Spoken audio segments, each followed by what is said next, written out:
Hey everyone, my name is Morgan from The Big Tryhard, and today we're going to talk about bike equipment.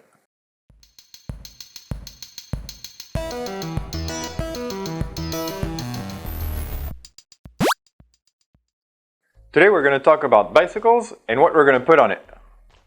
Most importantly, the bike. The Shirley Long Haul is definitely the one that's most recommended on the internet, but other options include the Trek 920, which is great because it has off-road tires, or the Trek 520. There's a lot of options out there, and for an investment of that size, you probably want to check out what bike you prefer personally and make sure that you're happy with the investment you're making. If you have a carbon frame bike, don't use it because it's not made for touring and you're probably going to damage it if you use it in that way. Next, you will need racks. You can have both front racks and back racks. The important thing to remember is that your bike will have a load limit and your racks will have a load limit. So you need to take these two in consideration. Once you have your racks, you're going to want to have your bags, also known as panniers. I recommend either Ortlieb, Arkel, or Thule bags.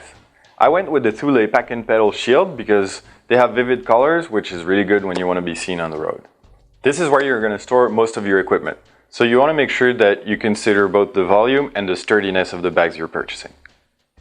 Make sure that you don't fill your panniers completely, as you want to minimize the load you're carrying, and you want to make sure you have space for food and water.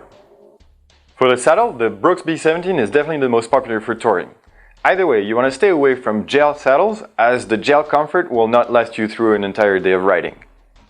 Personally, I prefer to ride with a bib and a saddle that doesn't have springs, but if you don't want to wear a bib, you can always get a saddle that has springs.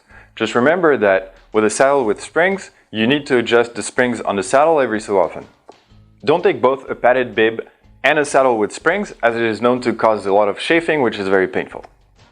Next are the lights. I recommend getting backlights, front lights, side lights, a top light, and a reflective jacket. Even if you look like a Christmas tree, the most important thing is safety. Since you will be drinking a lot of fluids, you will need water bottle holders.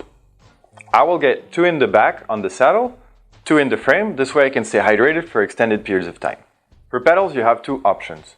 Either you go with pedals with clips, or you go with generic pedals. The trade-off is that with clips, you will actually need an extra pair of shoes for when you're not riding, but with generic pedals, you will lose power when you're riding. The last item to consider adding to your bike is either a phone holder or a map holder for navigation.